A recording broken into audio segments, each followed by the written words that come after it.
afternoon. Hello. Hello, hello. I am so sorry that I missed you guys yesterday. I had a sick one at school, and so I had to go get him. And it was about 3 o'clock when I realized, oh my gosh, I forgot to do a post for my live. So I'm sorry. So sorry. I missed you. But we're here today. I don't know what kind of voice that was. We're here today. All right, special letter is S for today. And hello, Hannah. Oh, I like the way you spell your name. It was nice to meet you too. Hello, Jill. Hello, hello. So awesome. We had an amazing show in Chillicothe. It was just one thing after another, and for as sick as I was, it actually went really, really well. So that was fun. Let's see here. All right. Hello, Joy. Hi, Janet. Hi, Ruth. We are gearing up for this Sunday. I have my first weekend Zoom event. So, hello, beautiful Barb. So, if you are interested in seeing more weekend Zoom events, please make sure that you snag a ticket and attend, because this is kind of a trial basis. I don't know if I will continue to do weekend Zooms on my weekends with the kids or not, but based on how many people are interested, that will decide whether I do it again or not. So I put the ticket link right in the description here. So if you want to join me on Sunday, please do. There will be no more than 25 people there, so that's cool because it increases your chances of getting a reading, and you can just hang out with us right from home. Okay. Once again, special letter is S, and here are your cards. From the fairy deck 1, 2, or 3, make sure that you use your intuition, go with the first one, and hold yourself accountable by putting it in the comments. Okay, Jen from Georgia, I freaking love that. How did you find me from Georgia? That's what I want to know. Hello, Janelle. Hi, Amanda. Hi, Sherry. Hey, Rachel. I love it, I love it. 1, 2, or 3. If you have an S in your name, like Miss Sherry, you have no need to pick a card. I will be pulling specific cards just for you today. So that works out. Next live event is going to be in Monroe City. Monroe City, Missouri is about 20 minutes from where I'm at in Hannibal. I would say about 30 or 45 minutes from Quincy. So if you're looking to catch kind of a local event, that's a super neat venue. There's a bar, and I believe there's food as well. So come hang out with us next Saturday and talk to some spirits with us. All right. How's everybody feeling with the whole retrograde situation? It ends on the 15th, so next Friday. Of course, there's usually some shadowing going on a couple of days after and a couple of days before retrograde. A lot of people feel it. Mine hasn't been too bad. I've really just been focused on trying to get healthy and heal from like the worst upper respiratory infection I've ever had in my life. All right. 1, 2, 3. I will interpret those for you in just a minute. Hello, Carrie. You've had body ache, Sherry. That sucks. I'm so sorry. I'm so sorry. I had some weird shooting pains today on my left side. I don't know where the heck those came from, but other than that, body-wise, I've been okay. It's just my lungs and my throat feel like they are going to fall apart. But coughing is finally starting to slow down. Last night was my first night where I wasn't up all night coughing. So I still didn't sleep very well, but I didn't cough all night. That was great. All right, let's go ahead and read these cards for you guys. 1, 2, and 3. Thank you for hanging with me. I know yesterday, for some of you that are just getting on, I missed our live and I apologize. I'm also sorry that I didn't let you know sooner, but my little boy was sick from school, and so I had to go get him and tend to him and my daughter, actually. So, all right. Oh, I'm so sorry, Jen. I'm so sorry that your daughter passed away. She could totally come back as a spirit orb, absolutely, totally possible. Spirit can control how they want to appear to us. It's really more of an energy situation as far as I have been able to tell. So, you know, I don't know if it's more energy is needed to come back as an orb, or maybe even less energy is needed, but it's all about the energy in the situation and how they show themselves. Okay, so if you picked number 1, you are going to be super happy because you, my friend, got the star. The star is all about happy changes, big new things happening, the end, usually, of stressful situations, challenging situations. This card is all about hope and optimism. I absolutely love getting it. It's also very close to the end of the Major Arcana, so it kind of leads into, are we wrapping things up? Not totally, but we're starting to see the light at the end of the tunnel.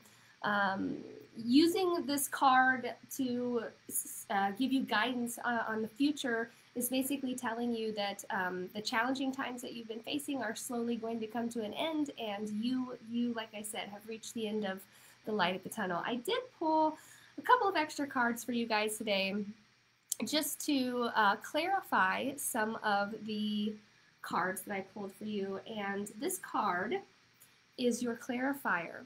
So if you pulled number 1, if you were leading towards that one, you also got take the lead.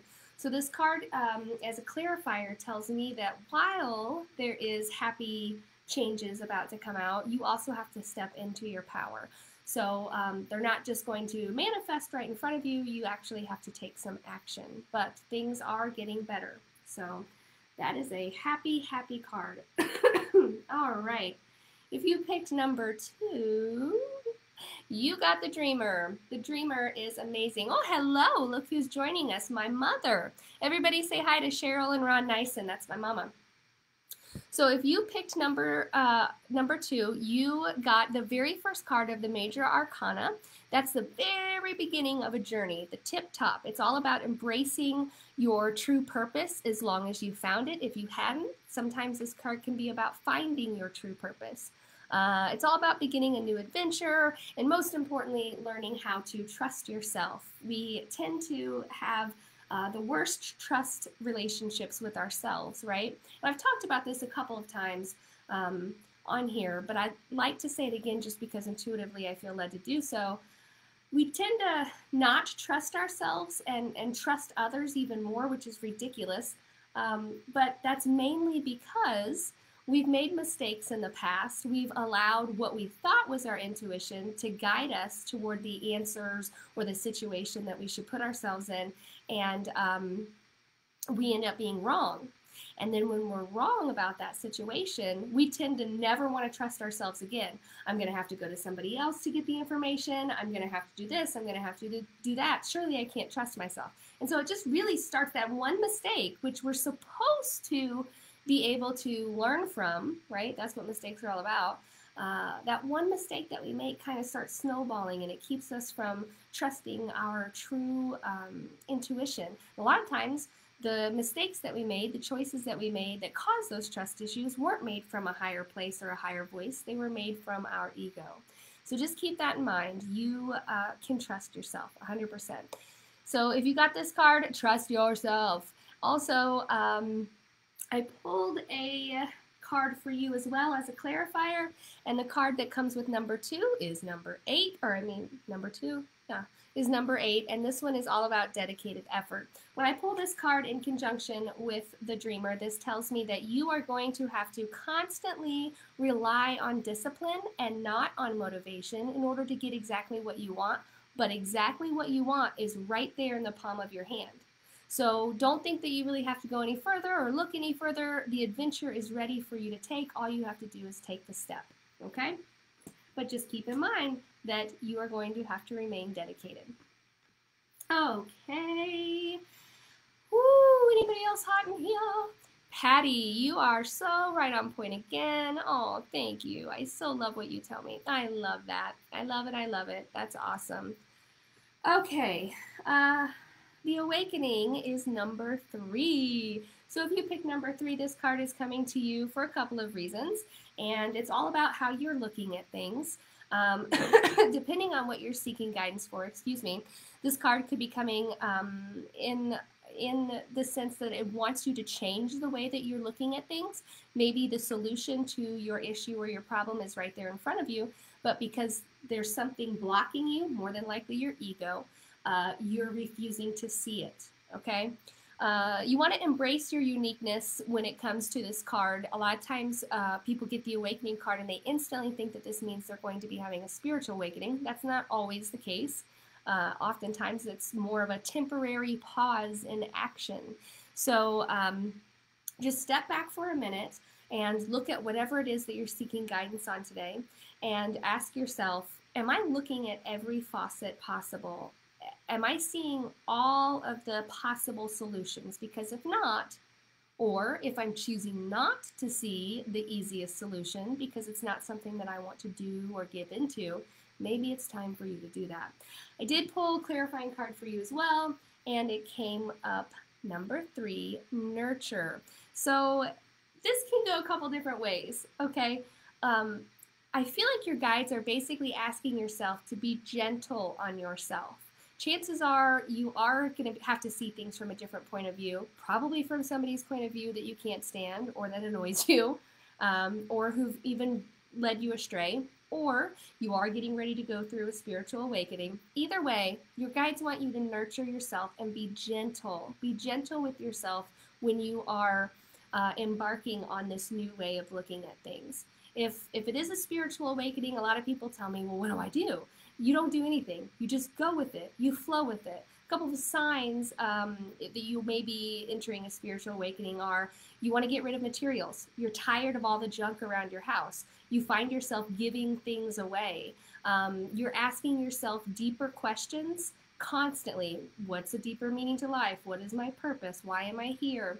Those types of things. I think a lot of people think that a spiritual awakening is going to be like something is going to beam out of the sky in 20 different colors and talk in a really deep voice and tell you what you need to do next. And unfortunately, that is not the case. My spiritual awakening was nothing like that, although I did get rid of a ton of shit. So if you're becoming a simplist, trying to live simply, maybe that could be what's going on there. All right, my spirit S's. Hello, Susan. You are an S. My spirit S's. Is that what I just said? You are an S. So I have a card just for you. 7 of Spring. The 7 of Spring is all about being assertive and having an issue keeping your mouth open, not shut, open. It's hard to tell people what you think. It can be very easy for you to crawl back in your hole, keep your mouth shut, and continue going on just to keep the peace. In this situation, you are being asked not to. They want you to open up your mouth. Courageously stand up for yourself. Don't back down. Don't let people tell you what to do. Chances are, if you're getting this card, this isn't the first time that you've been told this, but it should be the last, okay? I did pull a clarifying card for you as well, and it is the Refusing to See card, number 2. And so this tells me that you are basically refusing to see how you interjecting or you placing your opinion or you telling them how you think things should go would change anything. In your mind, you're thinking it's only going to cause stress and drama. But the stress and drama that's going on deep inside of you is at war. And that's only going to get bigger and bigger until you explode. So it's time to open up your mouth and say something, my letter S's. I'd like to go back really quickly to Jen Jen. I want to tell you how unbelievably proud your daughter is of you. She's also showing me a happy birthday. She says I have to tell you or someone close to you happy birthday. Something must have just happened recently, usually within the last month. or the next month that's coming up, there's a birthday there. She's also joking about something with shoes. So I don't know if she had a shoe fetish or there's a connection to shoes, or maybe you just bought brand new shoes, Jin Jin. But these are ways that she is trying to let you know in a very subtle way that she is with you. Her symbol that she sends you is butterflies, which I think is super sweet. So when you, oh, and dragonflies, butterflies and dragonflies, Jin Jin. Make sure that you understand that. She also says, thank you for the shirt. And I have no idea what that's about. Maybe they made shirts for her. Maybe you gave her a shirt right before passing, something along those lines. So hopefully some of that makes sense for you, Jen. And I hope that you understand how unbelievably proud she is of you. And we're all here. We're all here behind you. Welcome to the family. Feel free to message anybody here that you see if you feel like they could help you on your grief journey. I can't imagine a bigger, deeper loss than losing a child. So my heart is with you, my feelings, everything. I'm thinking of you. All right, thank you guys for joining me today. I'm gonna hop off of here, but I hope that I get to see you guys either this Sunday at my next Zoom event, 25 people or less, the first time we're doing a weekend Zoom, so we'll see how that goes. And next weekend, on Saturday, I will be in Monroe City at Maddie's, where you can grab a drink and something yummy and join me for some spirits. Okay, I love you guys. Stay alert out there. We have till the 15th, and then we will be done with retrograde. I love each and every one of you. Have an amazing day. Bye-bye.